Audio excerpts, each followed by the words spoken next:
E aí, galera, estamos voltando então, vídeo 2, né? Vocês estão vendo meu visual aí, que tá um visual hardcore, enfim, ou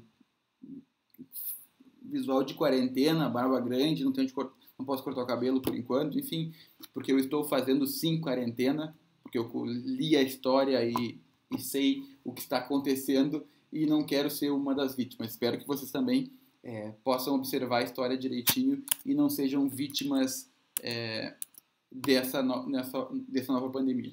Então, falamos um pouco antes na questão da peste bubônica ou da peste negra, e agora vamos entrar na gripe espanhola aqui no Rio de Janeiro, no Brasil. Para isso eu vou usar 3 fontes diferentes. A primeira é um artigo do Ricardo Augusto Santos, que ele apresentou na AMPU em 2005, ou seja, faz algum tempo já, chamado A Gripe Espanhola, Carnaval e Greves em 1918, tá?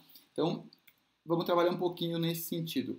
Vocês sabem que nesse período de 1918 a gente está saindo da Primeira Guerra Mundial, em que o mundo pela primeira vez enfrenta uma batalha gigantesca em que envolve quase todos os continentes, se não os continentes fisicamente, decidido que não. Por exemplo, a América não vai ser atacado, mas a América também manda soldados, o Brasil manda enfermeiros e enfermeiras, basicamente, para auxiliar na Primeira Guerra Mundial. Então, assim, e de alguma forma não é afetado pela guerra às vezes, mas os efeitos da guerra, falta de algumas mercadorias, a guerra de alguma forma estimula ou facilita, evita a concorrência dos produtos europeus com a indústria brasileira, e nesse período o Brasil cresce com sua indústria. Há uma grande imigração de alemães, mas basicamente italianos e alguns japoneses para cá no final do século XIX e início do século XX. Esses também vêm com uma carga e um conhecimento maior de organização social, porque o Brasil estava saindo de um período ainda escravocrata, em que no papel já não existia mais, mas algumas formas de lidar com as pessoas ainda levavam em consideração isso. Haja vista a Revolta Chibata, em que em 1906 já não existia mais escravidão, mas era previsto no Código da Marinha que se punisse os marinheiros com chibatadas, por exemplo. Então existia esse processo todo. O Brasil, então, olhava de longe, mas também sentia os efeitos da Primeira Guerra Mundial, um período em que a industrialização chega ao seu ápice e as grandes nações do mundo estão disputando o espaço nas novas colônias, com o neocolonialismo ou com o imperialismo, especialmente na África e na Ásia, e tem como seus grandes, digamos assim, os principais países envolvidos nisso são países europeus que hoje não existem mais, como o Império Austro-Húngaro, que depois vai se transformar, né, vai se dividir em outros países. A Alemanha, a gente vai ter a Rússia, que nesse meio do caminho também faz sua revolução comunista ou revolução socialista na Rússia e muda um pouco os rumos das coisas. A gente vai ter a Inglaterra como a grande senhora industrializadora do mundo e dona das maiores navegações, navios do mundo e responsável pelas maiores trajetórias de comércio marítimo do mundo, e uma potência surgindo como os Estados Unidos, enfim. A gente tem um período de grande, apesar da guerra, a gente está vivendo um período de grandes mudanças no mundo. Tá? O cinema, o rádio, logo em seguida vem a televisão, a luz elétrica, os motores a combustão se espalhando pelo mundo, enfim, né? Um mundo que está em transformação. As grandes indústrias logo em seguida estão bombando, como a Ford, e assim por diante. Tá? A gente tem grandes ferrovias que ligam vários lugares dos países, e assim por diante.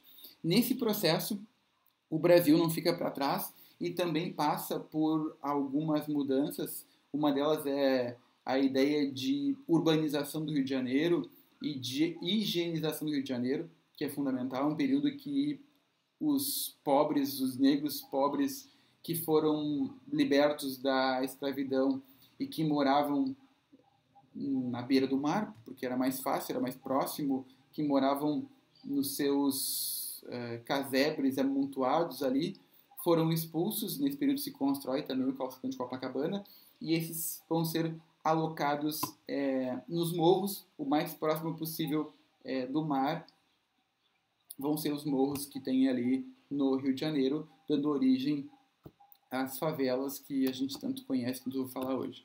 Tá? Então, o Rio de Janeiro também passa por esse processo de higienização, de urbanização, de opulência, do surgimento de uma burguesia nacional aos pouquinhos que vai se construindo, de uma modernização, apesar de ainda viver dentro da República do Café com Leite, em que Minas e São Paulo fazem essa divisão política de comando do país. Mas enfim, tá? Para se localizar nesse período. Então, 1918 é o período em que surge a gripe espanhola. E olhem só, eu quero só mostrar para vocês o que acontece no Rio de Janeiro. Uma cidade de mais ou menos 1 milhão de habitantes. 1 milhão de habitantes moravam no Rio de Janeiro. E desses 1 milhão de habitantes, se estima que 600 mil pessoas acabaram sendo acamados, né? Ficando de cama, adoecendo em função da gripe espanhola. E desses todos, mais ou menos 15 mil pessoas morreram.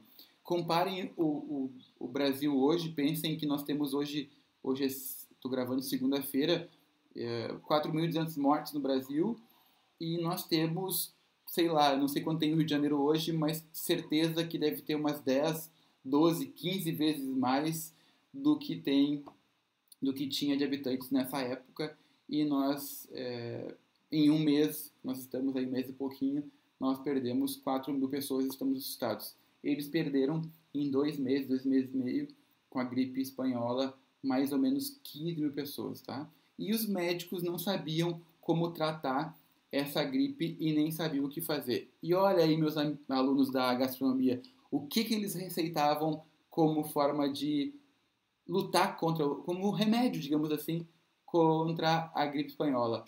Caldo de galinha, famoso caldo de galinha, e limão. Caldo de galinha que até hoje nossas mães e avós utilizam, né, para nos tentar retirar de uma gripe ou nos recuperar de alguma coisa, ainda é utilizado e era naquela época. Também nesse período, segundo Ricardo, surgiram na imprensa algumas receitas peculiares que envolviam e prometiam a cura. E aí a gente pode destacar aqui, nesse período, a questão vou mudar a letra aqui, ó, do caldo de galinha, de novo, né? Do quinino, vocês vão pesquisar melhor, vão saber o que é quinino, da canela, de ovos e de limão. Olha, dá para fazer aí uma boa canja, dá para fazer aí quase um bolo, dá para fazer várias coisas. Mas se imaginava e se tinha a intenção que nesse período esses alimentos eles eram importantes como remédios para curar da gripe espanhola. Tá? E isso, obviamente, leva a uma tensão comercial e faz com que o preço desses produtos se elevem e cheguem a preços exorbitantes. Há uma desorganização nas atividades comerciais que provoca grave abastecimento, crise de abastecimento, eles não têm mais onde ter alimentos, o que nós ainda não vivemos nesse período, mas que na época foi muito difícil para eles.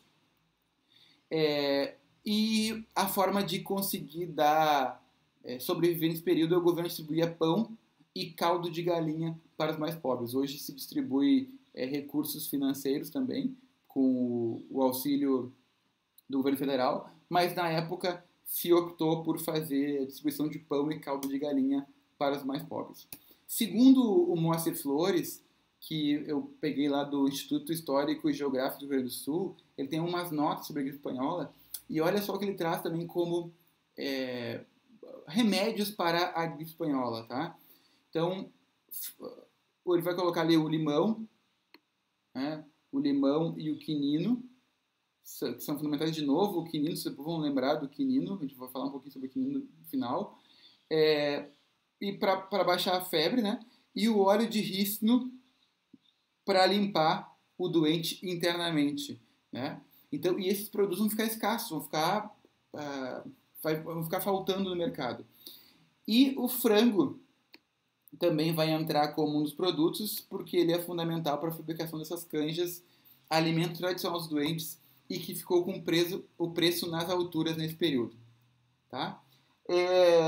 E um terceiro trabalho, que é da Adriana Costa Goulart, da Universidade Federal Fluminense, publicado em 2013, é uma dissertação dela, que ela é chamada Um Cenário Mafistofélico, a gripe espanhola no Rio de Janeiro. E olhem o que ela traz para a gente, coisas interessantes, tá? Numa tentativa de contornar os problemas gerados pela carência de gênero alimentício, o Estado lançou mão do confisco de jacas e galinhas, ou seja, o Estado confiscando jacas e galinhas que eram considerados fortificantes aconselháveis no combate a esta moléstia. Então, as pessoas que criavam galinha e que tinham jaca em casa tinham suas casas invadidas e recolhido esse material que eram levados para o governo para poder servir essas canjas e esses reforços ou esses fortificantes para as pessoas conseguirem dar conta disso. Nesse período, não era só a escassez de alimentos que se abatia sobre a cidade, também faltavam remédios. E o principal remédio é o quinino. Vou falar agora um pouquinho. O quinino, vocês vão ver que o quinino tem uma relação com a hidroxicloroquina ou com a cloroquina, que hoje é um dos remédios aventados como possíveis cura para a Covid-19. Então, essa comercialização foi regulada pelo Estado através dos serviços de medicamentos oficiais,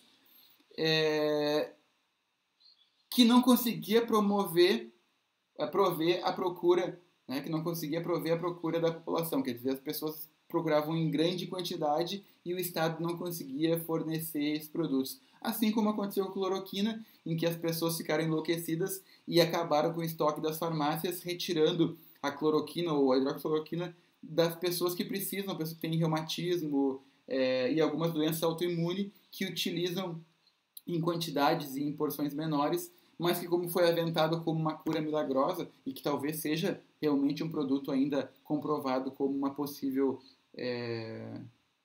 solução, ou uma das soluções para a cura do Covid, que parece que não é, mas pode ser que seja no futuro, pode se comprovar, porque a gente trabalha com ciência e não com especulações. Esse quinino, que também é um dos processos ali que dá origem à cloroquina, era um dos medicamentos que era indicado nesse tratamento. Então, a falta de medicamentos e o superfaturamento ao qual foi exposto fizeram com que não conseguisse atender a demanda provocada pela moléstia. Diante dessa realidade, uma série de medicamentos que atuavam sobre diversos sintomas da moléstia, como a codeína, a terpina, o benzoato de sódio, a esparteína, a digitalina, a essência de canela, ó galera, canela sempre em alta, assim como uma série de purgantes foram indicados e foram consumidos enlouquecidamente, mas não eram eficazes contra o mal em si, porque naquela época ainda não se sabia qual era o fundo, não sabia o que causava a influenza, o que causava a gripe, né? Não se tinha essa noção, mesmo com o maior conhecimento já da medicina, comparado à peste negra, não se sabia o que era isso, e aquilo que se falava se era consumido de forma louca para tentar fugir dessa morte que era vinculada à gripe espanhola. De novo aqui, ó, o quinino, tá? De novo, vou bater, o quinino era fundamental, né? Não adiantava procurar porque sumiu das prateleiras e o governo vai acabar tentando regular isso para poder evitar que se perca esse produto que vai ser utilizado nos hospitais, né? E o preço virou absurdo, chegou a custar preços estratosféricos para a época. E usava-se também o mister ou clister de café e essência de canela, de novo, né, trazendo alguns alimentos fundamentais. Foi assim que começou a aparecer um bando de remédios que ninguém tinha ouvido falar, mas que se prometia a cura. Muita gente ganhou muito dinheiro com a gripe, mas muito mesmo. Será que com o Covid não acontece a mesma coisa? Será que a gente não tem aí de novo os charlatões que estão vendendo curas milagrosas para as pessoas? Também tem um relato na Virgínia que a epidemia acabou dando margem não só à especulação comercial do remédio, mas também a um certo oportunismo que prometia cura através de patuás, amuletos, mesinhas e rezas bravas. Ou seja, aqui de novo, né, a abertura para que a religiosidade, a religião entrasse e conseguisse, de alguma forma, ganhar um dinheiro em cima das pessoas desesperadas. E aí os jornais proclamavam excelências dos contratosses, dos elixires, dos xaropes e uma grande quantidade de remédios caseiros à base de receitas caseiras e fórmulas milagrosas. Até o filtro d'água, naquele período de 1918, que é uma peça conhecida e corriqueira para nós hoje, passava a apresentar um miraculoso poder curativo. Então, o filtro d'água curava as pessoas. Na verdade, o filtro d'água sempre foi importante para poder evitar outras moléstias, como o cólera e assim por diante. E tomou-se de tudo. Até naftalina foi utilizado nesse processo para tentar curar essas moléstias. E olha só, na busca de uma medicação eficaz e mais preventiva, apelou-se para a vacinação generiana, vacina animal baseada na inoculação direta do pus varíolico retirado de vitelos, de animais recém-nascidos, de animais, de vacas recém-nascidas, né? Tiravam esse pus, essa parte, e se injetavam nas pessoas. Isso era utilizado para outros tipos de doença e foi tentado utilizar agora na gripe espanhola contra a gripe.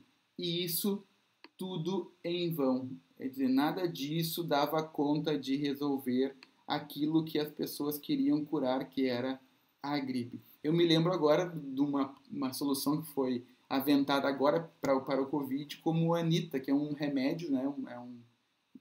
Enfim, um medicamento que se usa em animais e que estão testando agora para ver se dão conta de curar a Covid-19 entre nós humanos. E aí, como bom brasileiro, né, eu trouxe aqui algumas charges da época, de 1918, 26 de outubro, que, mostrando um pouco o humor com a ciranda terapêutica da época. Diz assim a imagem, né? Aqui está um senhor e uma senhora que... Então, o senhor tratante, que o cartão é este... Opa, vou voltar aqui. Então, senhor tratante, que cartão é esse que encontrei no seu bolso? E aí o marido diz: é de uma espírita que dá receitas contra a espanhola. Na verdade, era de uma amante, né? Mas ele usa disso para poder se justificar e dizer: olha, tô dentro do processo aqui, tô tentando me curar e ponto final. E a mulher fica: será que é bem isso mesmo? O ambiente também foi alvo de atenção. Então se usava barricadas de alcatrão e enxofre, que eram queimados nas casas, também defumadas com alfazema, em brasa, enxofre, entre outras substâncias. Se usou de tudo para tentar se curar. A permanência das práticas pode ser explicada pelas redes estabelecidas em torno de conhecimentos e práticas médicas que acabavam por levar à politização das doenças e do seu combate e a regular as descobertas científicas. Ou seja, é uma ciência incipiente, então não se confiava na ciência tão fortemente no início do século XX e por isso se acabava seguindo aquelas tradicionais receitas para resolver as questões mais pontuais, que algumas até tinham uma certa eficácia para umas outras questões, mas que para a gripe espanhola não tinham nenhuma eficácia. A eficácia que poderia ter algum tipo de alimento é para aumentar a nossa imunidade, mas não para resolver essas questões, porque havia uma briga entre a ciência e aquilo que era tradicionalmente divulgado pelos curandeiros, curandeiras e pelas religiões. Não me parece muito diferente do que a gente tem visto hoje com algumas religiões postando curas milagrosas, com alguns pastores e alguns padres, enfim, alguns líderes religiosos divulgando isso, e algumas pessoas, né, políticas que estão aí politizando a doença e divulgando curas milagrosas, quando na verdade a gente tem uma ciência que consegue fazer esse controle, porque essa ciência consegue quebrar o genoma, consegue determinar o genoma específico, sabe como ele atua, como ele invade. Estão procurando agora a vacina para isso. E é interessante que os hospitais viraram a casa do diabo, né? Porque as pessoas morriam, iam para lá e não voltavam mais, e as pessoas não podiam visitar seus parentes que eram internados, porque se fez sim em 18. A primeira coisa que se entendeu é que deveríamos fazer, que deveria se fazer uma restrição, um afastamento, um isolamento social nesse período, e esse isolamento social ele causava muitos transtornos para as pessoas, porque não tínhamos comunicação como tem hoje, WhatsApp, Facebook, notícias, assim por diante. Então era muito tortuoso. E os hospitais ficaram conhecidos, a Casa Misericórdia, lá do Rio de Janeiro, como a casa do diabo, porque quem entrava não saía, né? Não conseguia se curar da doença ali dentro. E aí aparecem aqui mais algumas charges, como essa de 5 de outubro de 18, que diz assim: a influenza, a simples leitura atualmente de uma página de anúncio de jornal bastará para imunizar da influenza espanhola. Nesse momento, a falta de afirmação positiva da ciência, toda droga cura já o cérebro mal, né? Então, como não existe uma explicação da ciência, as pessoas estão vendendo elixir, xarope, vinho, poções mágicas e tudo mais nos jornais como forma de cura desse processo. E aqui há uma questão bem interessante e bem legal, que é uma outra charge também de 18, né, 19 de outubro de 1918, que diz o seguinte: ora, doutor, mas não há preservativo contra a espanhola? E aí diz o doutor, né, tranquilamente: como não? E excelente, não ler os jornais. Porque os jornais eram o local em que se avolumava as informações, e eram informações normalmente não seguras e não informações científicas. Assim como hoje é para nós as redes sociais como WhatsApp, Facebook, Instagram, Snapchat e as outras que têm acesso aí. Então, bastava não ler isso e sim ouvir as informações científicas que eram fundamentais. Aqui tem um congresso médico que eles fazem uma charge e olha o que diz o congresso médico, que é um pouco do que a gente está vivendo hoje. O sábio magro: não há motivos para que nos alarmemos com a moléstia que dia a dia se espalha e domina essa cidade. Segundo telegramas, um sábio francês espera telegrama de Tunis para descobrir em Paris a vacina da influenza espanhola.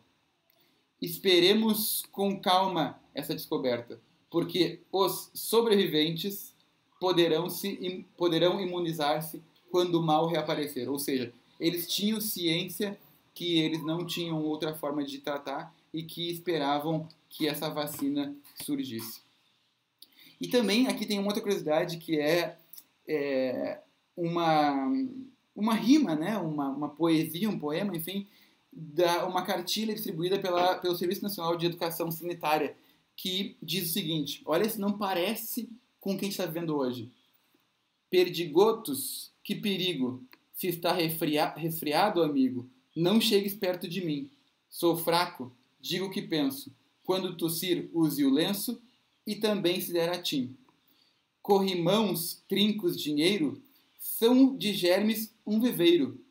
E da gripe mais frequente, não pegá-los impossível, mas há remédio infalível. Lave as mãos constantemente. Se da gripe quer livrar-se, arranje um jeito e disfarce. Evite o aperto de mão. mas se vexado consente, lave as mãos frequentemente com bastante água e sabão. Da gripe já está curado? Bem, mas não queira apressado. Voltar a viver vida normal.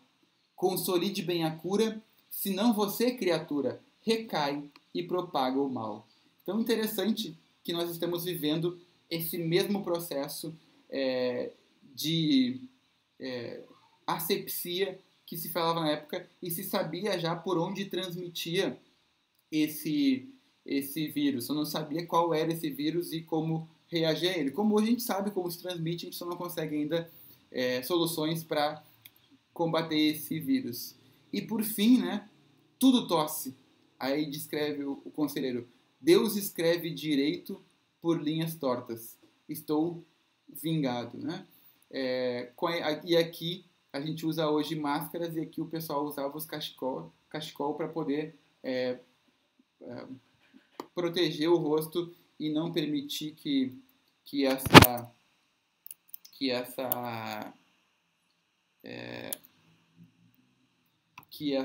gripe se propagasse para todo mundo. Então, voltando aqui à minha figura enlouquecida, a minha ideia é fazer uma narrativa simples, eu não consigo nunca ser tão breve assim, mas mostrar para vocês que o que nós estamos vivendo hoje não é novidade, é uma coisa que vem acontecendo no mundo em vários momentos da história. Eu citei dois aqui, a peste negra e a gripe espanhola, e que durante a gripe espanhola no Brasil, em 1918, a gente teve um tratamento muito similar ao que se faz hoje, e em 3 meses ela acabou passando e foi embora.